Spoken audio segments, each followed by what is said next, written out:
Lagi-lagi kisah Mat Salleh yang bikin pelik. Kali ini tentang pengakuan Mat Salleh Amerika yang secara terang-terangan mengakui bahwa medis di Malaysia lebih baik daripada Amerika. Tentu ini membuat geger warga Amerika dan bertanya-tanya ya, apakah benar yang diucap oleh Mat Salleh ini? Masa iya sih negara superpower seperti Amerika masih kalah dunia medisnya? Berikut kita akan melihat penuturan dari Mat Salleh ini.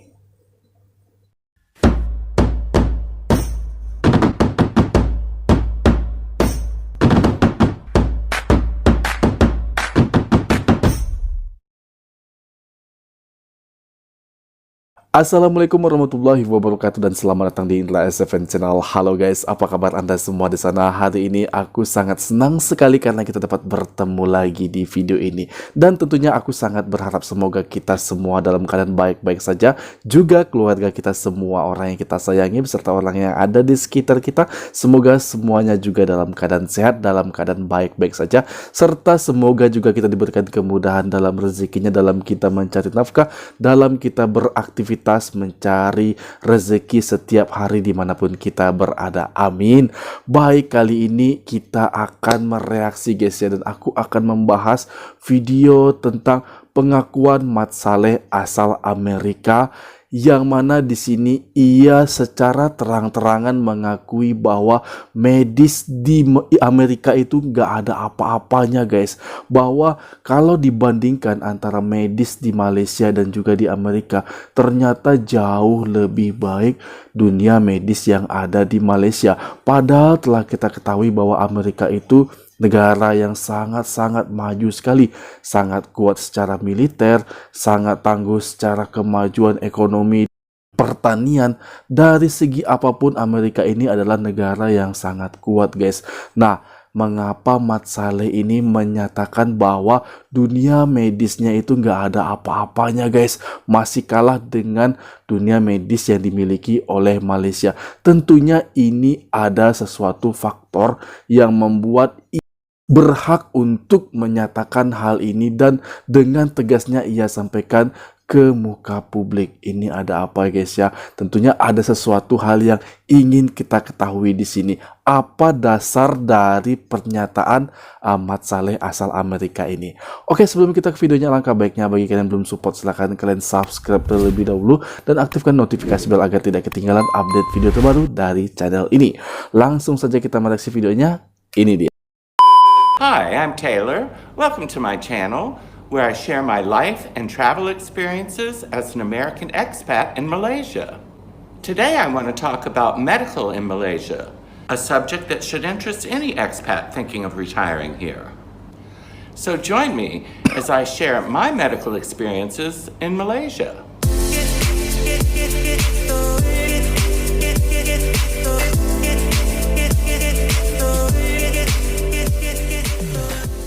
Today I want to talk to you about medical costs in Malaysia. This is just my experience, so it's not going to apply to everyone. But it'll give you a rough idea of what things cost.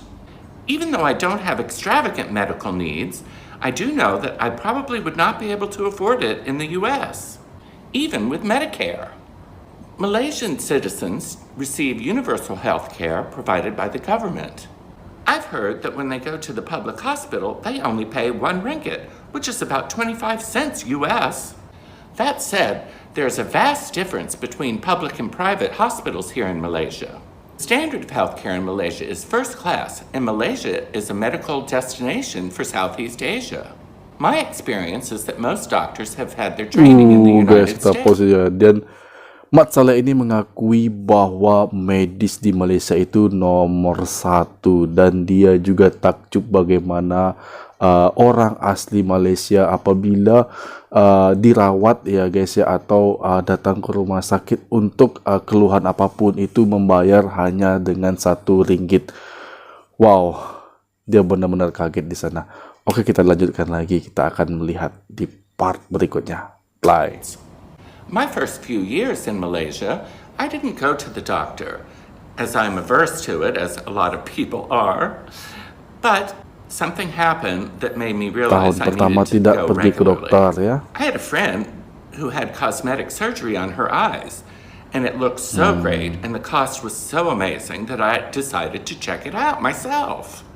Although it's been over a year since I've had the surgery, I'm still pretty pleased with the results. I had an upper and lower eye lift.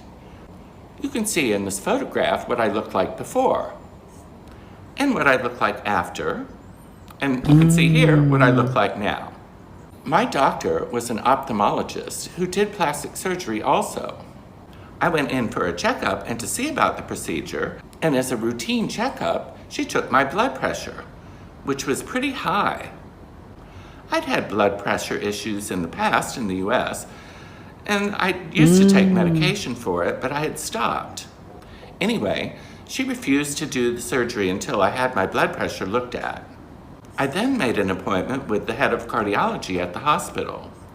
He did a complete evaluation. I had a complete blood test, urinalysis. I also had an ECG and an echocardiogram. ECG is what we call EKG in the US, although ECG makes more sense. What amazed me was when I went in for the checkup, I was able to have the blood test done and all the other tests all in one morning, getting the blood test results right away. So the doctor was able to get me started on some medication immediately. He diagnosed me with atrial fibrillation, commonly known as rapid heartbeat. This condition poses about a 25% greater risk of having a stroke. Anyway, he got it all under control, and I was able to schedule my eye surgery. I think it's amazing that something that I did for vanity turned out to maybe save my life. So, getting to the cost of certain things. You won't believe it compared to the US. My first checkup, which included a complete blood workup, a urinalysis, an ECG, an echocardiogram, and a consultation with the doctor, all came to less than $250 US. Unbelievable. As I've mentioned in other videos, my medicine costs are about 600 ringgit or $150 a month, which is pretty steep here, but it's really not that bad. I can afford it. Now, this was all during COVID, so the hospital was running at peak efficiency because they had so many fewer patients coming from other countries. When the country opened back up, I noticed a big difference. It was way more crowded, but still not that bad. For instance, I would go in at 8:30 in the morning, get my blood test, then if I needed it, I'd go by the heart center and get my ECG. Then I was done about maybe 9:15. Then I take my paperwork over to the doctor's office, knock on the door, and hand it to them. Then they say, oh, you're having blood work? Go out and have breakfast and come back in a couple hours. Actually, just 1 hour. So since I'd been fasting for the blood work, I went and had a nice piece of cake and a coffee. When I get back to the doctor's office, they weighed me, and then I sat down to wait, maybe for 15, 20 minutes, and then I saw the doctor. He spent a long time explaining it all to me, and then prescribing the medication I needed to get me back to normal. After that, I was good to go for my eye surgery, which Baik, I kita was pause pretty guys. Dan di sini kesimpulannya adalah dia mendapatkan pelayanan yang terbaik di rumah sakit yang ada di Malaysia. Walaupun pasiennya itu banyak ya guys ya, bukan hanya pasien lokal namun juga berbagai negara yang datang ke rumah sakit tersebut. Namun pihak rumah sakit ini juga tidak kewalahan guys, tetap memberikan pelayanan yang terbaik. Karena apa? Karena sistem tata kelola dari rumah sakit itu atau manajemennya sudah sangat baik. Jadi seramai apapun pasiennya, dokternya juga itu tetap tepat waktu ya guys ya, dan juga mendapatkan perawatan yang terbaik ya guys ya, itu tidak mundur terlalu jauh bahkan hingga 5 atau 6 jam ya guys. Tetap mendapatkan perhatian yang terbaik dari pihak rumah sakit. Oke, kita play lagi. scared about, but it turned out not so bad. The doctor had an operating room near her office where I was escorted and set up. I was kind of surprised, but the surgery was done just with a local anesthetic. The surgery took 4 hours, which is a long time to lay there having someone poke at your eyes and stitch them up. Afterward, a friend had met me there to take me home. And it took about 2 weeks or so before I really looked anything like normal again, but it was worth it. Now, what do you think the price was for this surgery? In the United States, I would say it would be $10,000 or more. I paid $2,500. That included everything. There was no extra charges for the operating room or anything. It was just total $2,500. I think that's Jauh pretty sekali amazing. perbedaannya dari Since I've been so happy and biaya comfortable ini guys ya. with my cardiologist, I've continued to see him even after I've moved to KL. Sangat I just bahagia make a dan little trip of it sangat to go back to nyaman ya Penang guys. for my doctor's appointment, and it gives me time to visit my friends, which is great. At first, I was going back every month, then every 2 months, then every 3 months, and now it's going to be every 6 months, which is wonderful. I went recently, and he did the whole thing again. Complete blood work, urinalysis, ECG, echocardiogram, which he does personally, and the consultation. I got all the tests done before 10, started at 8:30, but then they did say that they needed several hours to get the blood work. I guess because the hospital was so much more busy than it had been when I had visited in the past during COVID. Anyway, they told me I could go out to lunch and come back at 2:30, which I did, and I met with the doctor, got my result. Everything looked good, so I'm good to go for another 6 months. I'd noticed a little price increase since the first time I'd had all the tests done because I guess inflation is hitting everywhere, but still the total was only about $275 US. Unbelievable. Honestly, I feel so much better about going to the doctor here than I ever did in the US where I avoided it like the plague. Merasa jauh It lebih just seems baik really dokter yang efficiently ada run di here. Malaysia ya guys. I'll touch on dental a little Wow. bit too here. I Bikin regularly bangga went to ini, the guys. dentist in the United States every 6 months for 30 years. And it wasn't that expensive, I guess, but I paid about $165 for my cleaning. It was considerably more if I had any kind of work done. Luckily, my teeth are pretty good. I did occasionally have a cavity replaced or something like that. Anyway, I've been really impressed with the dental in Malaysia. I found a nice clinic in Penang, and I can assure you that the equipment is top-notch and state-of-the-art. I can have a regular checkup and cleaning for about $35. The last time I went, I had 4 of my Baik guys, front kita teeth. pause lagi ya. Kenapa harus Penang dan Penang lagi guys ya? Sementara kita telah mengetahui bahwa rumah sakit itu bukan hanya di Penang, banyak lagi ya. Bahkan di Kuala Lumpur tuh juga ada rumah sakit. Nah, kenapa destinasi wisata medis itu kebanyakan itu dari Penang lagi ke Penang lagi ke Penang lagi, dan orang dari belahan dunia manapun itu kalau ke Malaysia bila ingin berobat itu tujuannya Penang yang paling banyak ya guys ya. Aku ingin tahu mengapa ya, dan ada apa di Penang ini guys. Sementara di kota-kota lainnya atau di bandar lain di Malaysia itu juga ada rumah sakit yang nggak kalah kelasnya ya guys ya. Silakan anda komen aja di bawah. Aku ingin mengetahui informasi dari kalian semua, informasi yang akurat, dan silakan kirimi aku pesan di bawah ya guys ya. Baik, kita play lagi. Veneered, bonding to cover up some surface cavities up near my gum line. And I also had a checkup and cleaning then too. The total cost for that day was $125. So you can see the costs are just a fraction of what they are in the United States.